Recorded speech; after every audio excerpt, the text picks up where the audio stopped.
sugeriu, entre o logicidade de números e a memória de plantações vizinhas, uma alternativa que escapava às soluções triviais.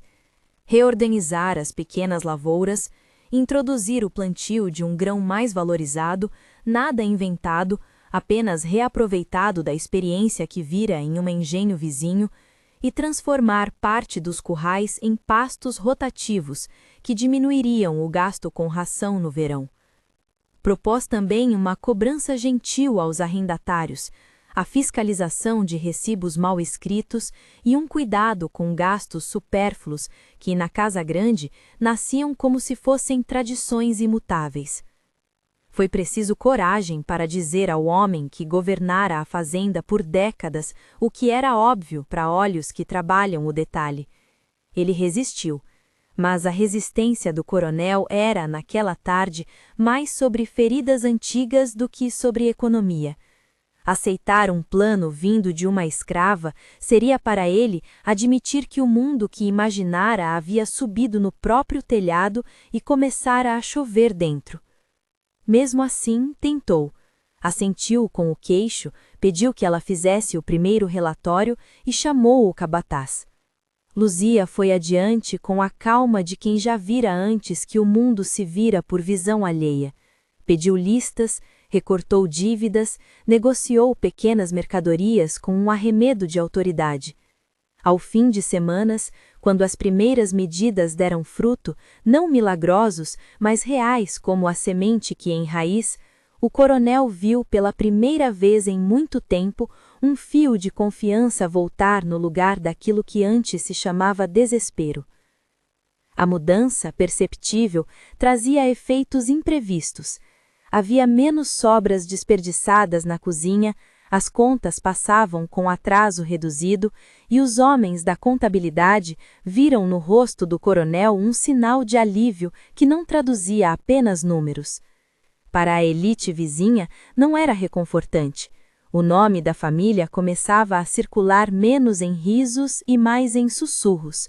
A honra, que se alimentava de expectativas, sentiu-se recordada de que tudo tem preço. Luzia, enquanto isso, andava por entre os cômodos com a mesma naturalidade de sempre, só que agora com uma pequena diferença. Ela possuía uma autoridade conquistada pelo talento, não por concessão.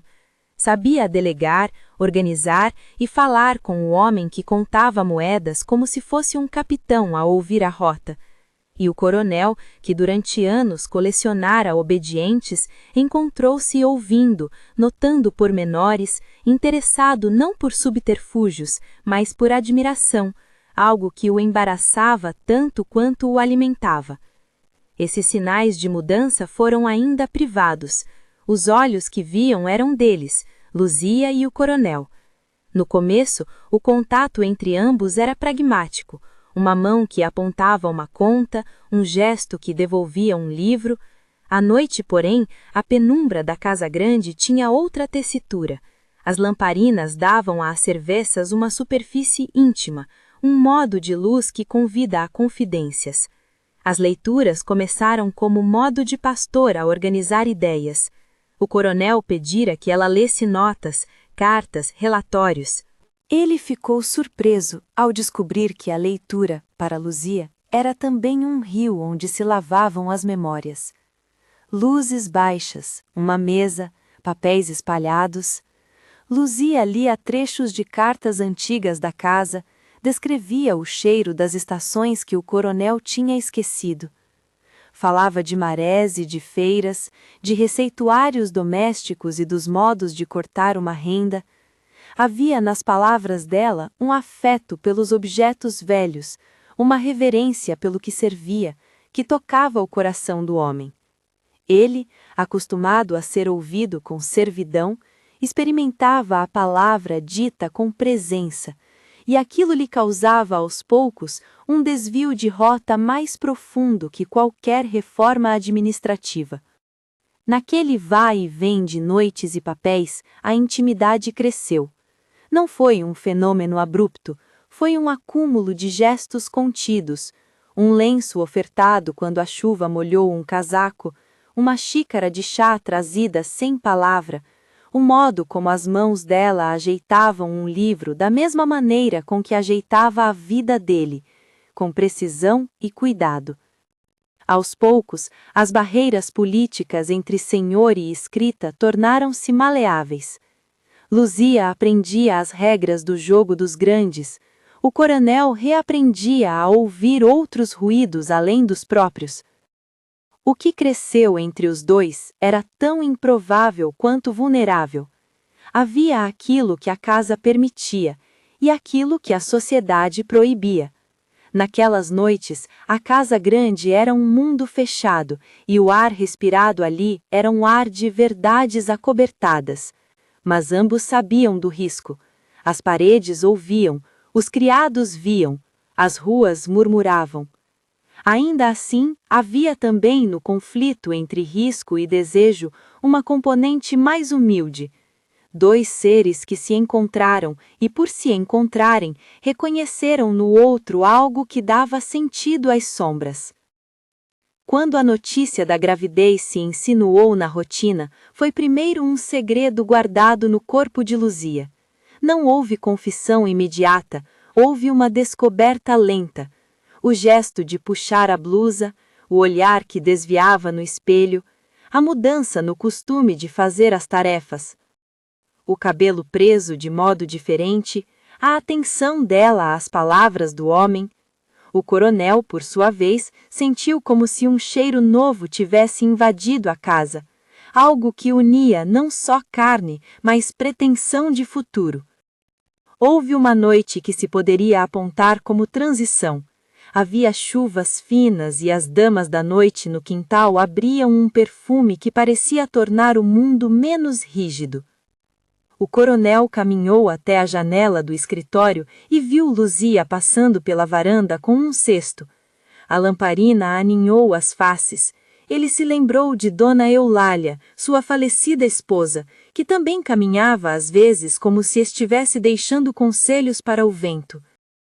Mas o pensamento que emergiu não foi de culpa pela vida que o havia precedido, foi de surpresa por reconhecer pela primeira vez que uma escolha íntima podia apontar para fora, como uma flecha. Na mesma noite, num gesto que para alguns seria indevido, o coronel ajoelhou-se diante dela. Não foi um gesto cerimonial de submissão. Foi uma oferta de algo que em outras épocas ele chamaria de penitência, mas que agora nomeava diferente: cuidado. Ajoelhar-se, beijar a barriga, esses gestos naquelas circunstâncias tinham a potência de um tratado. Não tratavam apenas de afetos, tratavam de um pacto, silencioso mas explícito, que dizia: eu assumo esse risco, eu respondo por isso. Luzia, ao sentir a boca do homem tocar sua pele, não se curvou como se fosse um troféu. Segurou-o de modo a dizer: eu recebo, eu decido. Ali, naquela troca, havia agência tanto quanto afeto. A notícia, quando escancarou a casa urgentemente, encontrou reações distintas. Antônio e Bento sentiram-se traídos não apenas pelo escândalo, mas por uma sensação de roubo de destino. O herdeiro legítimo, na visão deles, deveria ser a continuidade de sangue e honra, não o produto de uma relação que lhes parecia artifício insultante. A elite, quando o rumor alcançou as rodas de igreja e o alpendre da praça, murmurou sobre decoro, blasfêmia e afronta. O padre local começou a circular olhares de reprovação, como uma sombra que ameaça eclipsar. Mas o coronel, que havia experimentado a transformação silenciosa do seu mundo prático, não estava pronto para ceder ao claustro da opinião. A intimidade com Luzia fora também uma escola que lhe mostrara o quanto a casa poderia ser melhor governada com justiça e cuidado. Havia um fio ético novo naquele homem: proteger, não apenas por paixão, mas por convicção de que havia uma forma mais humana de gerir terra e gente. Se isso exigia romper com a hipocrisia alheia, rompia. Se isso exigia tomar medidas legais, faria. Antes de qualquer gesto público, porém, o plano era que a alforria e a segurança da criança fossem tratadas em segredo. consultaram, por meio de um conhecido do coronel na cidade, um advogado que sabia lidar com testamentos e documentos de alforria. Discutiram testemunhas. A legalidade era um caminho tortuoso, mas possível. Cartas, reconhecimento público tardio, menção em testamento, e havia, nas entrelinhas, a necessidade de garantir que o legado material não fosse desviado por filhos ambiciosos e por vizinhos que se alimentavam de boatos. Durante esse tempo, a casa grande continuou a respirar. Havia tensão, sim, mas também dias que pareciam simples. O som das máquinas de costurar no quarto da costureira, as conversas abafadas à sombra das árvores, os galhos da mangueira batendo nas janelas. Luzia caminhava entre esses sons com uma postura nova, não arrogante, mas segura. Administrava despesa e afeto com a mesma mão. Educou uma criança que ainda não nascera com o arranjo de sua vida. Guardava livros, planejava roupas e instruções. Havia nela a determinação de que a maternidade não seria instrumento de ascensão vazia. Era, acima de tudo, uma extensão de sua capacidade. Os filhos reagiram com atos previsíveis. Bento procurou o padre para acusar, insinuando mancha de honra. Antônio começou a reunir aliados na casa, fazendo pequenos gestos que pretendiam ser necessários para proteger o patrimônio. O coronel ouviu as acusações com o cansaço de um homem que já escutara muitas vezes o próprio nome ser usado como estandarte. Sua resposta foi uma mistura de desdém e decisão. Desdém porque as indignações alheias lhe pareciam menos importantes que a verdade que ocorrera. Decisão porque a proteção a Luzia e ao filho que vinha era, para ele, uma questão de responsabilidade. Havia, contudo, uma linha tênue entre o que o coronel desejava manter privado e o que o mundo exigia entender. Ele sabia que, para além da afeição íntima, precisava mostrar que aquela era uma decisão pensada, não apenas um capricho. Assim, em encontros com o advogado na cidade e em conversas sussurradas com a costureira de confiança, começou a montar um itinerário. Assinar um documento de alforria, preparar uma procuração para garantir que Luzia pudesse administrar parte da fazenda após o parto e redigir um testamento que nomeasse o futuro filho como o herdeiro principal. Eram medidas que, se vazadas, causariam o furor esperado, mas era melhor enfrentar o furor do que o destino de abandono. E ainda havia as conversas das noites, em que os dois se permitiam um tipo de aprendizado que ultrapassava livros. Luzia contava histórias que vinham da mãe e de mulheres que curavam feridas e semeavam cura no terreiro. Falava da memória dos nomes, das plantas que curavam febres, dos modos de olhar para a terra como se ela fosse parceira e não só posse. O coronel, por sua vez, devolvia trechos de cartas de viagem e falas sobre políticas de cidade, sobre como uma administração poderia ser menos brutal se considerasse os homens que nela viviam. Era nessa troca que nascia uma visão de fazenda diferente, produção com dignidade, pagamento justo, espaço para que trabalhadores pudessem crescer.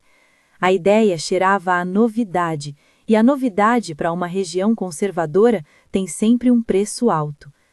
Num desses momentos de troca, quando a chuva tamboriolava no telhado e o lume fazia sombras tremeluzentes nas paredes, Luzia disse, com uma serenidade que parecia construída por anos: "Eu quero que ele saiba que sua mãe sabia contar, sabia plantar, sabia ler.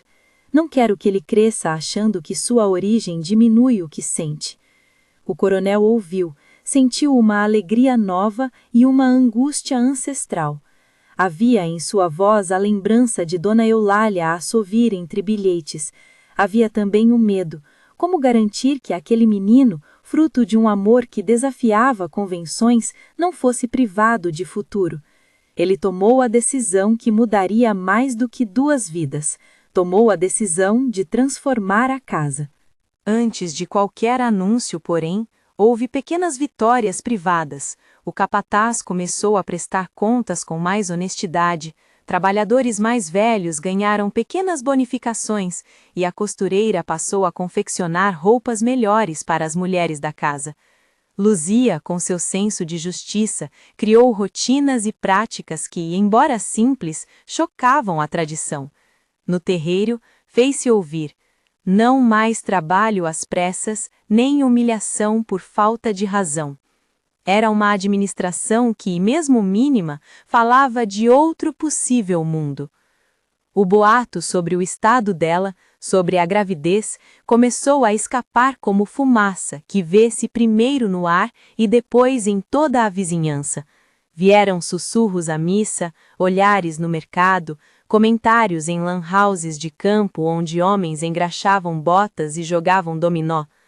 Havia quem dissesse que o coronel enlouquecera, havia quem afirmasse que ele buscava companheira para seus últimos anos. Poucos, porém, viam a extensão prática da decisão.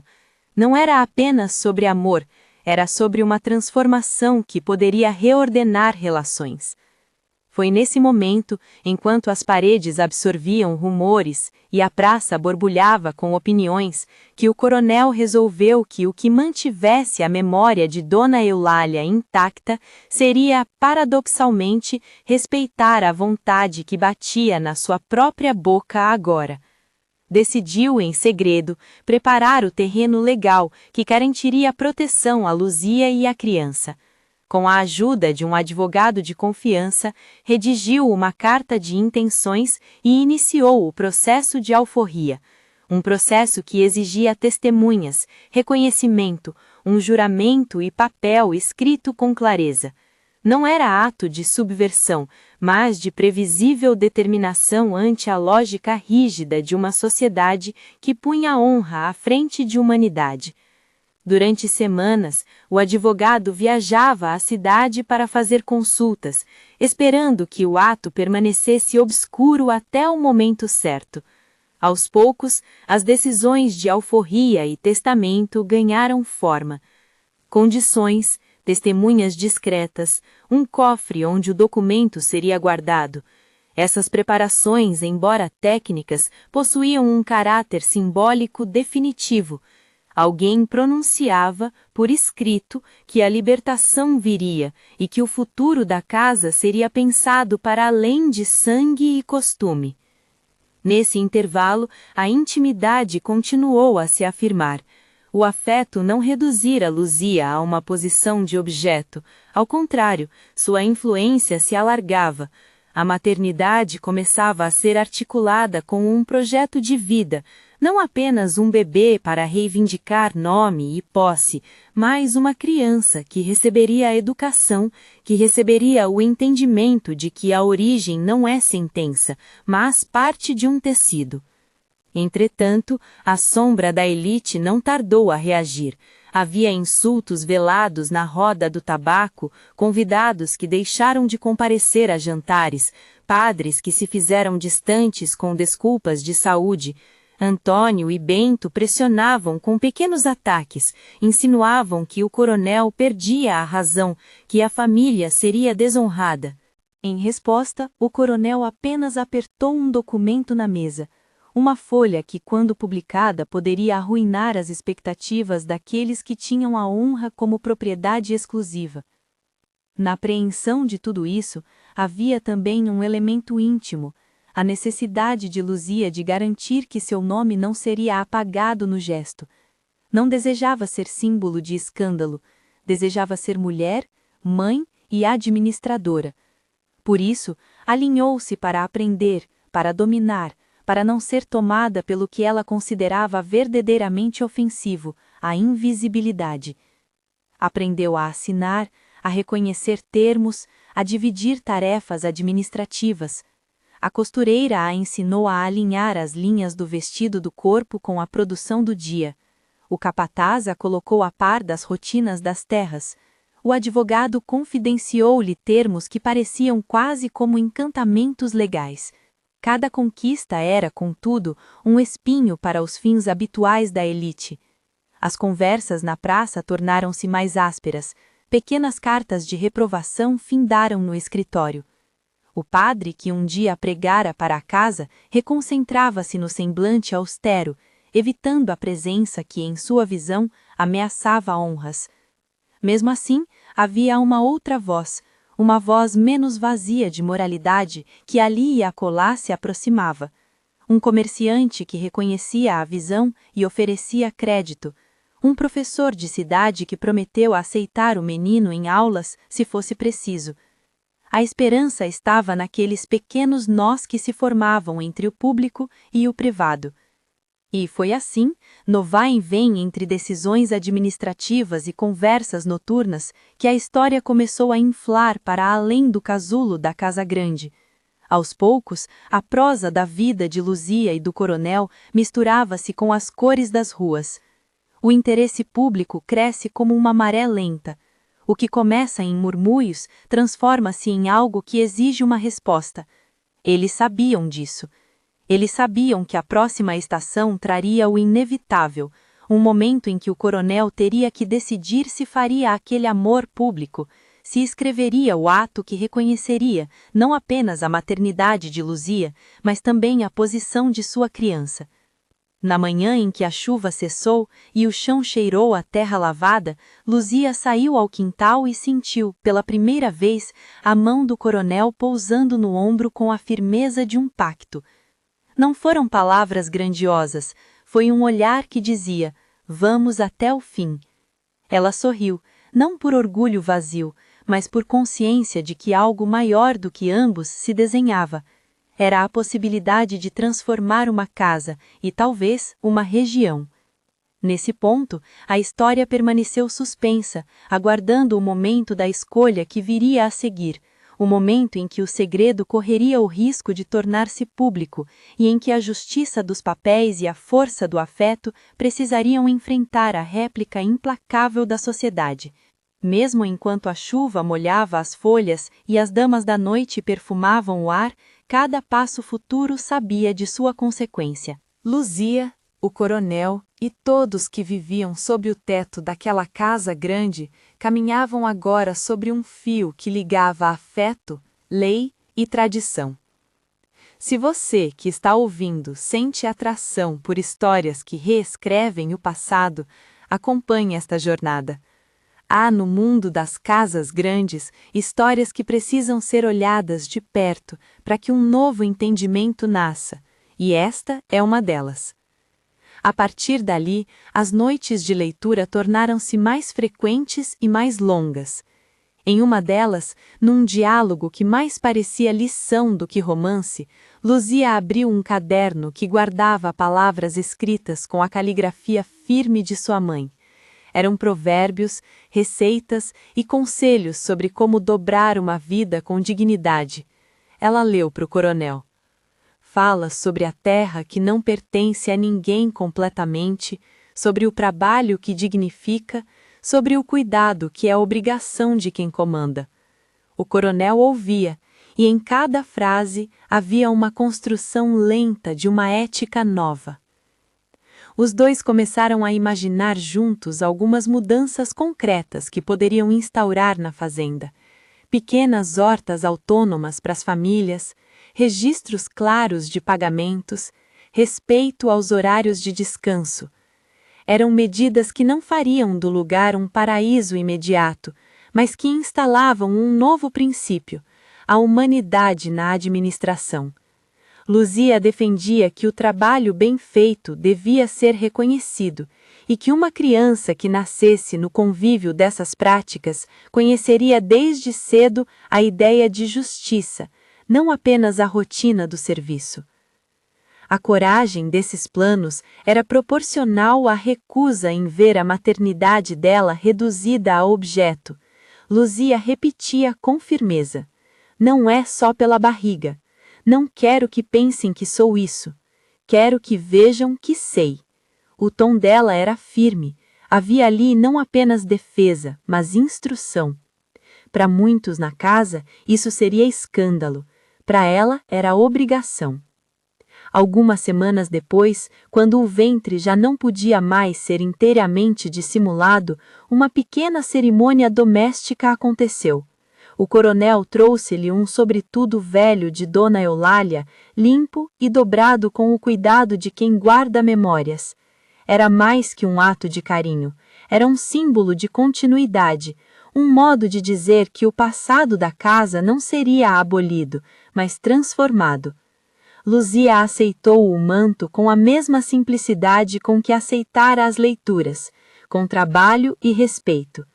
Ao colocá-lo, sentiu a presença dos que já partiram, não como julgamento, mas como testemunhas de que as coisas mudam de mãos e que as mãos precisam aprender a tocar melhor. Os filhos, por sua vez, intensificaram as manobras. Em noite de jantar, escreveu-se uma carta de reclamação, um comentário ácido que buscava a opinião pública local. Conversaram com o padre para que este não participasse de qualquer ato que legitimasse a união. O padre, que até então exercera certa neutralidade, mostrou-se divido, por um lado a doutrina, por outro a compaixão. Mas sua posição era sensível à pressão das famílias que, ao redor, temiam o rompimento de costumes. Enquanto tudo isso fervilhava, Luzia continuava a ser a mãe dos seus, a mulher que encostava o ouvido nas bocas, que contava moedas com calma, que arrumava camas para que o sono fosse menos pesado. Havia nela uma grandeza discreta que ia costurando a casa, o presente e o futuro. E havia ainda no interior dela a convicção de que a criança que vinha não seria apenas herdeira de bens, seria herdeira de uma história reescrita pela dignidade. A narrativa, então, aguardava o movimento seguinte. O que faria o coronel quando a praça inteira soubesse? Como reagiriam os que tinham poder e os que se sentiam donos da honra alheia? A Casa Grande respirava em expectativa. Em algum momento próximo, o coronel teria de escolher: soltar o segredo aos ventos do público ou manter o véu correndo o risco de perda e traição. Luzia, com sua coragem, sabia que qualquer escolha exigiria pagamento, mas estava pronta para arcar com o preço, porque o que estava em jogo era maior do que seus medos. Era a possibilidade de estabelecer outro modo de viver. E assim, enquanto a chuva serenou e a fazenda se recolhia em noites cheias de conversas, o futuro permaneceu à espera de uma revelação que havia de incendiar ou curar as reputações. A Casa Grande, que antes cheirara apenas a tabaco e passado, começava a exalar um outro aroma, o de mudança. A praça tinha memória longa e língua afiada. No dia do jantar, as janelas da Casa Grande se abriram como bocas preparadas para julgar. Haviam convites distribuídos com a mesma naturalidade que se distribuíam as taças de cristal. Vizinhos, senhores de engenho, o padre cuja vaidade tomava mais cuidado do que a preguiça da alma. A noite prometia veludo, candelabros e a repetição de velhos rituais, e por isso carregava também toda a atenção de quem sabe que um gesto fora do protocolo pode incendiar o salão. Na cozinha, Luzia verificou a bainha de um vestido azul marinho que a costureira havia finalizado. Não era exibicionismo, era armadura. A costura, rígida na linha, parecia sublinhar um traço que ela vinha cultivando, o de quem se prepara para falar em nome próprio e também em nome de outros. Colocou, com um cuidado ritual, o velho sobretudo de Dona Eulália por cima do vestido, como se transportasse consigo a bênção ambígua da mulher que agora observava do passado. O colar de esmeraldas, guardado pela costureira por ordens do coronel, ficou trancado no cofre, símbolo e perigo, mas a presença do broche antigo na lapela bastava para dizer que algo além do corpo se fazia presente naquela noite. O coronel Sarmento apareceu com a lentidão de sempre, vestido com um terno mais limpo do que rico, nos olhos trazia o brilho de quem decidira que a honra que importava era outra. Ao ver Luzia do outro lado do salão, sentiu a antiga casa tremer de maneiras novas. Agarrou na mão dela apenas por um segundo, apenas para que sua decisão se vestisse de gesto público. Havia ali um pacto de cumplicidade. O que seria dito naquela noite não caberia apenas no balcão do escândalo. Havia lei e vontade por trás das palavras que ele escolhera. Os convidados ocupavam as cadeiras com a segurança de quem pensa pertencer a algo imutável. Havia quem trouxesse conversas previamente mastigadas, quem reluzisse joias e carregasse a fúria como adereço. Os filhos, sentados em mesas próximas, mantinham rostos de pedra. Antônio sussurrava ordens como se arrumasse um punhal.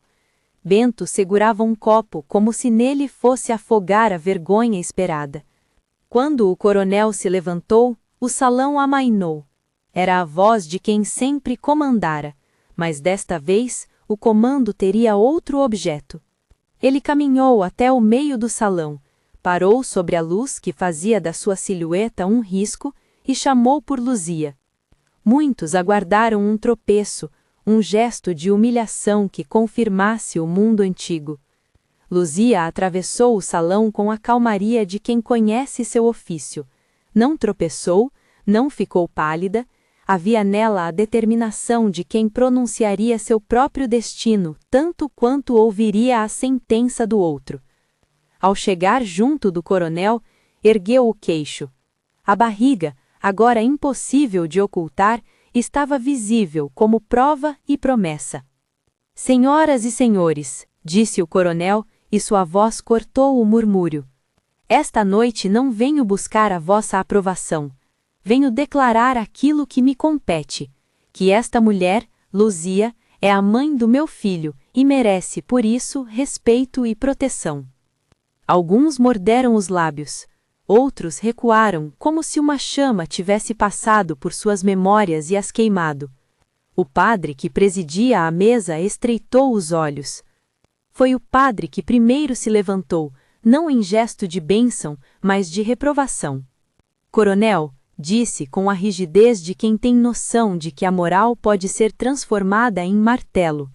Há cerimônias, há coisas que o mundo não perdoa sem penitência. Antônio murmurou algo sobre honra. Bento bateu uma taça com força, como se o vidro pudesse estrangular o discurso do pai. Mas o coronel não recuou. Havia anos em que sua fama ditara condutas. Havia agora algo que as leis humanas podiam registrar se ele assim o quisesse.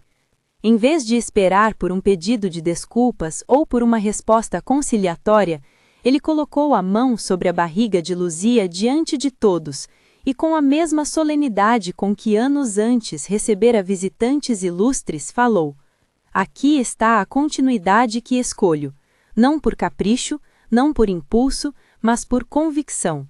Este filho que nasce conosco terá o meu nome e a minha responsabilidade. Não permitirei que arrogantes e hipócritas o privem de futuro por terem perdido a vergonha. A expressão de luz e sombra no rosto de Luzia era aquilo que a casa até então nunca provara: dignidade aceita e reafirmada. Não se tratava de um gesto passivo, havia nele a recusa de ser aproveitamento. Ela deixou a mão do coronel entre as suas por breves segundos, e então falou, com voz que fez o salão escutar.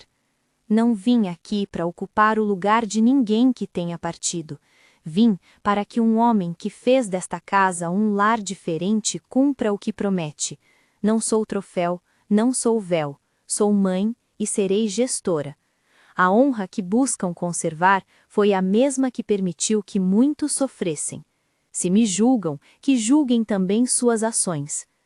A audácia da fala arrancou um silêncio tão abrupto que o tilintar de candelabros pareceu engasgar. O padre corou e resmungou palavras que não foram além de sua própria boca. Havia, naquele gesto público, um estrondo. A transformação agora estava formalizada no espaço social. A elite tinha duas possibilidades: aceitar e se recompor, ou negar e expulsar. Escolheram a segunda. Convites cessaram de chegar. Correspondências antes habituais ficaram silenciosas. Comerciantes que até então faziam crédito à família passaram a recuar, e alguns depósitos de insumos fecharam a porta. A justiça social que Luzia propunha parecia um crime para aqueles que faziam da tradição sua moeda de credibilidade. Entre sussurros e notas trocadas, o coronel ouviu pela primeira vez as consequências do gesto. Sabia que seu jardim de amizades murcharia, mas sabia também que sua verdade precisava ser sustentada por algo mais do que bravatas. Nos dias que se seguiram ao jantar, o coronel tratou de transformar a declaração em escritura. Foi às escondidas à cidade com o advogado, que com o rosto cansado explicou os termos: alforria por escritura pública, reconhecimento do filho, testamento que o nomeasse herdeiro universal, depósito seguro do documento no cartório e testemunhas de confiança para evitar fraudes. A burocracia da liberdade era ao mesmo tempo arma e proteção. A lei, quando manejada por quem tinha posses e determinação, podia defender os mais frágeis, mesmo em um mundo que os relativizava. A assinatura aconteceu numa sala de teto baixo com cheiro de óleo e papel. Havia um escrivão, o advogado e 2 camponeses de confiança convocados como testemunhas, um do mercado e outro do engenho vizinho, cujas mãos sujas de terra eram um selo que ninguém contestaria sem levantar suspeitas. Luzia, que aprendera a desenhar a própria assinatura com a paciência de quem alinha pontos, escreveu seu nome no papel que lhe conferia liberdade. Não foi um gesto de alegria simples, foi um pacto de responsabilidade. Ela assinou não apenas para receber um título, mas para assumir um ofício novo, o de gerir, de atender a números e rostos com justiça. O testamento, lacrado e posto no cofre do advogado, continha frases precisas: reconhecimento da paternidade do coronel sobre a criança, nomeação de Luzia como administradora de uma fração da fazenda até que o herdeiro atingisse a maioridade, garantias de pensão e pagamentos para os trabalhadores e uma cláusula que punia qualquer tentativa de desviar bens por parte dos filhos. O coronel pediu que cada linha fosse escrita com a mesma clareza com que ele agora falava. Era uma aritmética do amor e da justiça. Quando os documentos voltaram para a Casa Grande, o rumor se espalhou como sempre se espalha o que incomoda, por baixo das mesas e entre as roupas estendidas. Antônio e Bento, percebendo que o plano legal os havia ultrapassado, tentaram contramarcas, cartas anônimas, pressões sobre funcionários, ameaças veladas. Mas havia uma novidade que os filhos subestimaram. A comunidade já havia visto a transformação nas sementes que Luzia plantara. Alguns homens do campo, aplaudindo as pequenas mudanças, pagamentos regulares, respeito à noite de descanso, hortas comunitárias, posicionaram-se ao lado de quem lhes dera dignidade. Não era uma massa organizada, mas era uma rede suficiente para tornar as intimidações menos eficazes. O ostracismo social, entretanto, fez seu estrago. A feira perdeu fregueses, o crédito esfriou, e para a Casa Grande, o luxo tornou-se um espelho vazio. O coronel pagou o preço com serenidade e gastos controlados. Luzia transformou a resistência em oportunidade, negociou abastecimentos mais justos, abriu o mercado para pequenas vendas e organizou feiras internas que movimentaram a economia local em pequena escala. Nada disso aconteceu sem dor, mas com a lógica paciente de quem sabe que uma fazenda não é apenas terra, é tecido humano. A gravidez avançou até o tempo da grande notícia, o nascimento. Chegara um momento em que a Casa Grande, acostumada a sinais de morte e de complacência, seria testemunha de uma nova vida naquele leito antigo. O parto foi assistido por parteira experiente, uma mulher que conhecia remédios, mãos e preces. O coronel esperava do lado de fora do quarto com a calma de um homem que trocara a pressa por um tipo de espera ativa. Luzia, entre contração e respiração, tinha a serenidade de quem sabia que o que nascia era também fruto de escolhas. Quando a criança chorou pela primeira vez, o som parecia rasgar um véu antigo. O coronel, velho e cansado, chorou como não chorara diante de documentos e numerários. Havia nele a alegria simples de quem se permite recuperar uma parte de humanidade. Luzia olhou para o filho e viu-se plena, não reduzida. As enfermeiras cantaram e a casa, por dentro, respirou. O menino recebeu o nome de Teodoro, uma palavra que, em sua sutileza, significava um dom da cidade e da terra. Foi batizado num pequeno ritual privado, já que o padre local recusara-se a participar. Um vigário de outra paróquia aceitou celebrar em segredo, afastado das intrigas. Os primeiros meses trouxeram ternuras e dificuldades. Havia cansaço físico, os olhos dos vizinhos ainda carregavam julgamentos e as noites de sono se tornaram rarefeitas. Mas o colar de esmeraldas, que o coronel pediu que fosse entregue à criança quando o tempo chegasse, permaneceu como promessa. Havia, além da joia, um cofre de papéis que garantia o futuro. E havia ainda o trabalho cotidiano de Luzia, gerir e ensinar, costurar e ouvir. Ela se tornou mãe de um filho e, simultaneamente, mãe de muitos. As mulheres da casa viam nela um exemplo de trabalho e liderança. Os mais jovens a tomaram como confidente. No silêncio que vinha depois do parto, o coronel sentia a alegria e o prazo que a vida impõe. Sabia que não viveria talvez tantas estações quanto queria. Tinha saúde frágil e a idade pendente como uma balança que cedo ou tarde se inclinaria. A consciência de fim trouxe-lhe serenidade. Durante as tardes em que o sol caía preguiçoso sobre a varanda, os dois conversavam sobre o futuro. Ele, em voz baixa, confiava a ela planos para a fazenda e para o menino. Educação, viagens, conhecimentos que pudessem conectar o menino ao mundo além das cercas. Ela, com firmeza maternal, exigia garantias, que Teodoro fosse tratado como herdeiro de um projeto, não apenas de um sobrenome. O tempo inexorável conduziu o coronel para a curva final. A morte não veio como tragédia exemplar, veio como pouso. Em uma manhã clara de céu estreito, ele fechou os olhos com a convicção de que naquela casa havia sido plantada uma forma nova de governar. Teve o cuidado, antes de ausentar-se, de fazer um último gesto simbólico. Pediu a Luzia que trouxesse o sobretudo de Dona Eulália.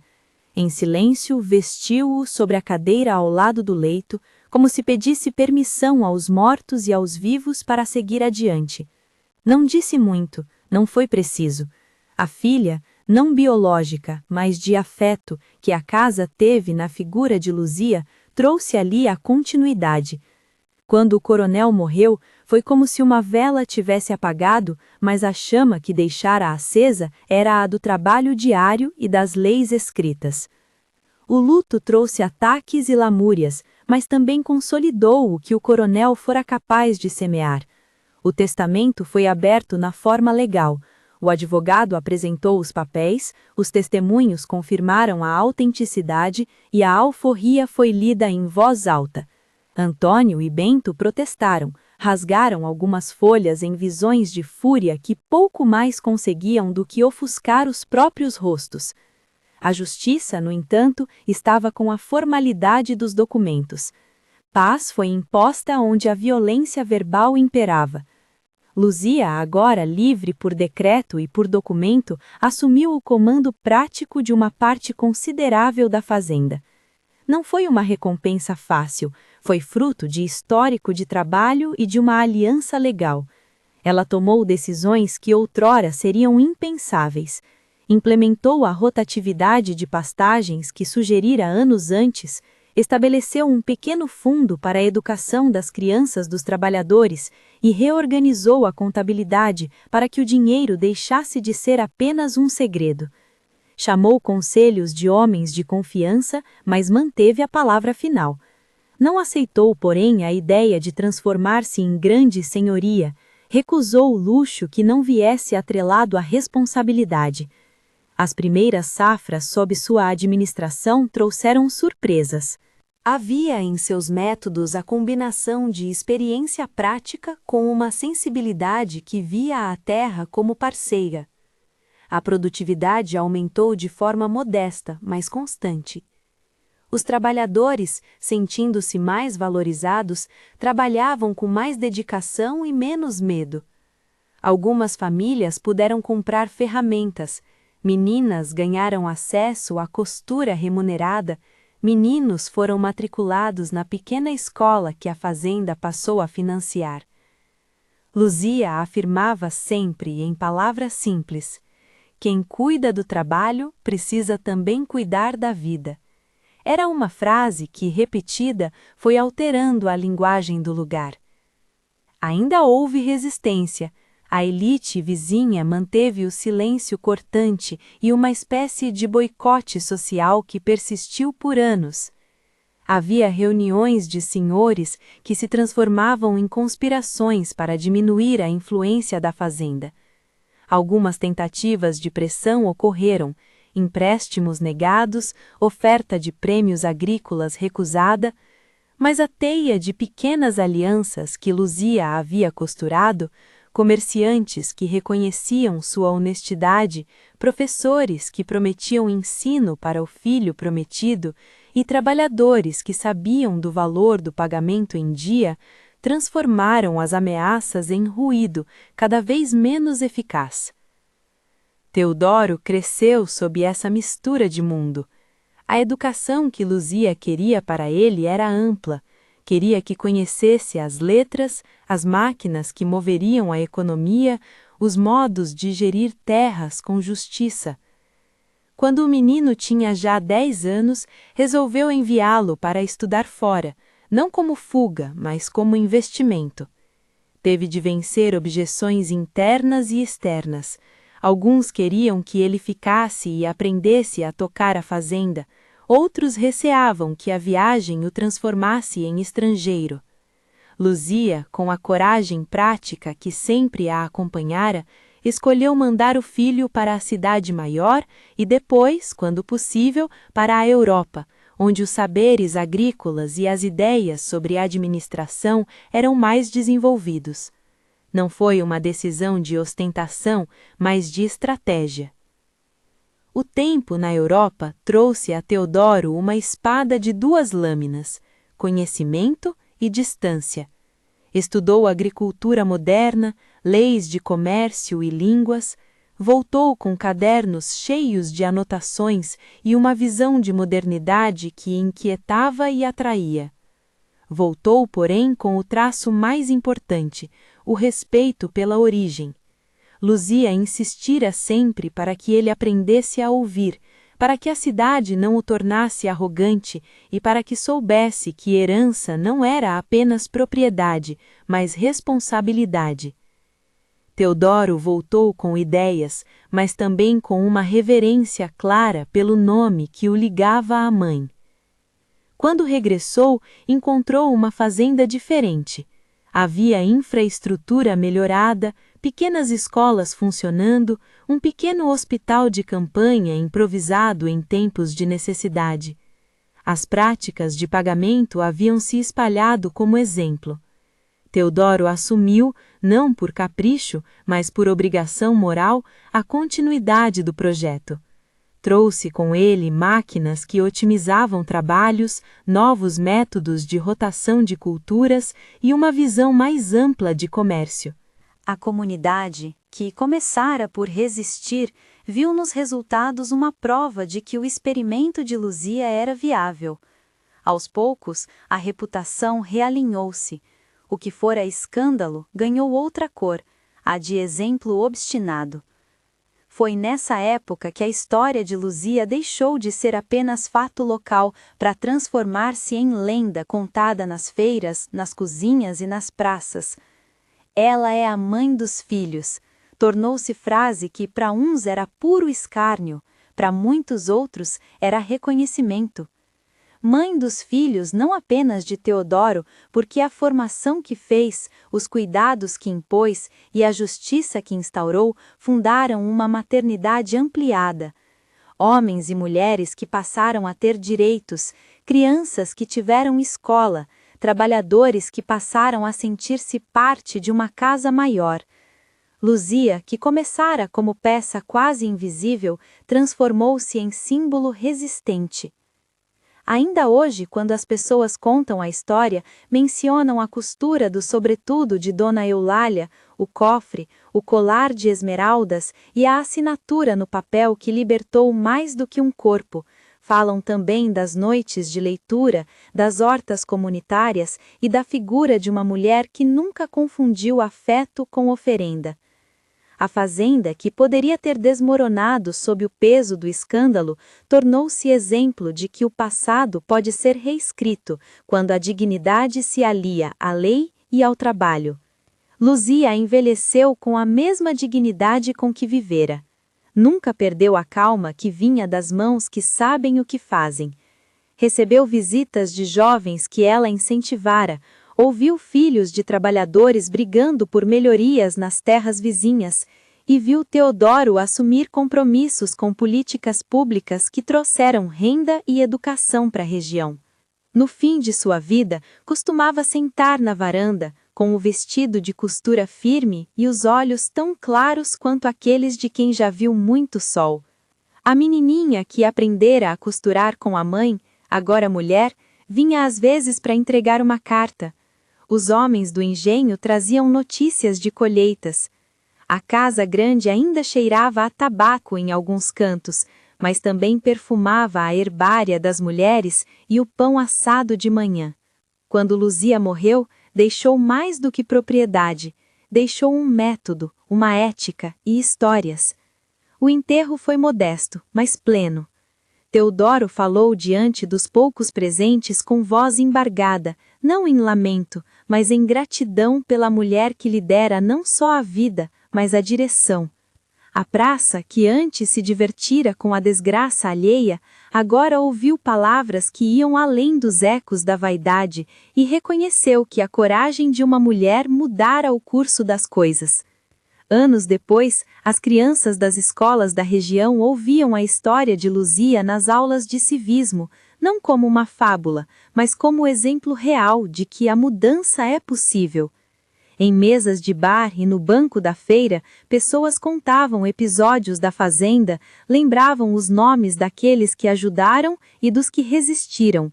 Era uma memória que respeitava a complexidade, ninguém idealizava a vida na casa grande, ninguém fingia que tudo fora fácil. Mas havia, em meio às dificuldades, a constatação de que coragem e lei juntas podem redesenhar um destino. No fim, quando alguém perguntava por que a frase "ela é a mãe dos filhos" pegara tanto, a resposta vinha simples, porque a maternidade ali teve mais de uma dimensão. Luzia fora mãe de um filho que herdou bens e educação.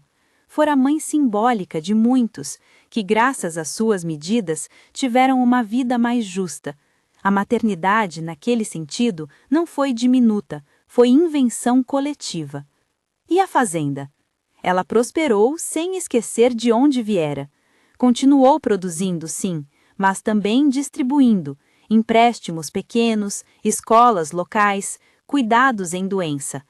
O modelo que se instalou espalhou-se como semente e foi observado por vizinhos que, cedo ou tarde, compreenderam que a dignidade econômica pode substituir o luxo hipócrita. A região ganhou uma reputação de trabalho duro e de respeito. Os nomes de Antônio e Bento, por contraste, desapareceram gradualmente das conversas de apreço.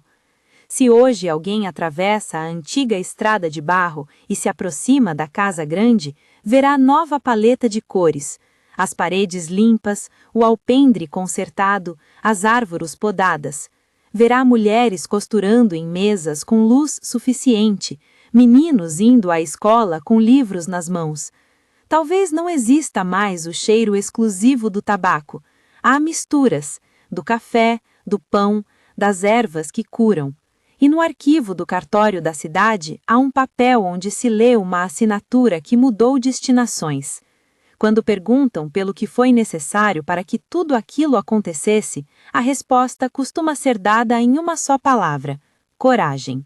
Luzia, em muitas versões da história, aparece como símbolo de muitas coisas: resistência, competência, maternidade transformadora. As palavras que descrevem sua vida ganham tons diferentes conforme quem as conta, mas o núcleo permanece. Alguém que, vindo de um lugar de dor e invisibilidade, construiu um modo de existir que respeitasse a si e aos outros. Não se trata de um conto moralizante. Trata-se de uma história de escolhas difíceis e de aritmética humana. Foi preciso assinar papéis, enfrentar o escárnio, reorganizar contas e aprender a assinar o próprio nome. Foi preciso, sobretudo, querer. Esta é a história de uma mulher que foi comprada como mercadoria e que, por sua inteligência, coragem e amor, tornou-se mais do que um nome em um livro de registros. Foi a mãe dos filhos, mãe de sangue e de destino, a escrava que conquistou o coração do coronel e reescreveu o futuro de uma casa inteira. É uma história que lembra que as instituições podem proteger os que amam, se houver vontade, e que a justiça pode nascer de pessoas comuns que decidam agir. Se esta história tocou você, compartilhe com alguém que precisa conhecer exemplos de coragem que a história oficial costuma omitir. Marque quem acredita que a transformação é possível quando dignidade e ação andam juntas.